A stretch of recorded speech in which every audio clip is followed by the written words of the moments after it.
বিশেষজ্ঞরা তো ডিম খেতে বলেছে, কিন্তু সাদা ডিম খাবো নাকি লাল ডিম খাবো এই বিষয়ে কোনো ব্যাখ্যা তো তিনি দেননি।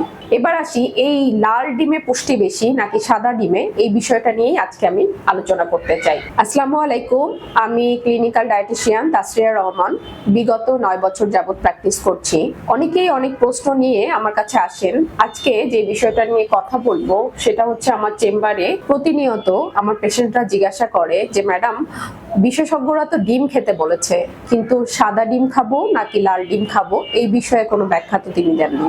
এবার আসি, এই লাল ডিমে পুষ্টি বেশি নাকি সাদা ডিমে এই বিষয়টা নিয়েই আজকে আমি আলোচনা করতে চাই। প্রথমত, লাল ডিম না সাদা ডিম, এই দুইটা ডিমের তারতম্য হয় মূলত মুরগির জাত কিংবা জিনের উপর। জিনের তারতম্য যখন বেশি হয় কিংবা জিনগত যত পরিবর্তন ঘটে তার উপর ভিত্তি করেই ডিমের সাদা না লাল এটা ডিপেন্ড করে, কিন্তু এতে পুষ্টিগুণের তেমন কোনো তারতম্য হয় না।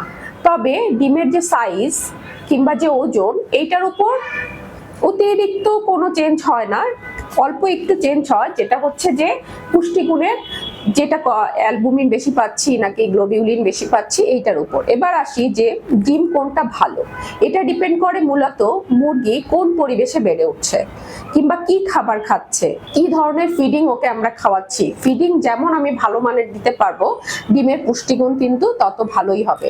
তাহলে আপনারা কিন্তু বুঝতে পারছেন যে সাদা ডিম হোক আর লাল ডিম হোক, আমার মুরগি যা খাচ্ছে সেই খাবারের উপর ভিত্তি করেই কিন্তু ডিমের পুষ্টিগুণ নির্ভর করছে।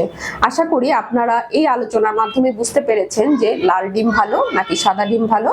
পরিশেষে হেলথ টিভিকে ধন্যবাদ।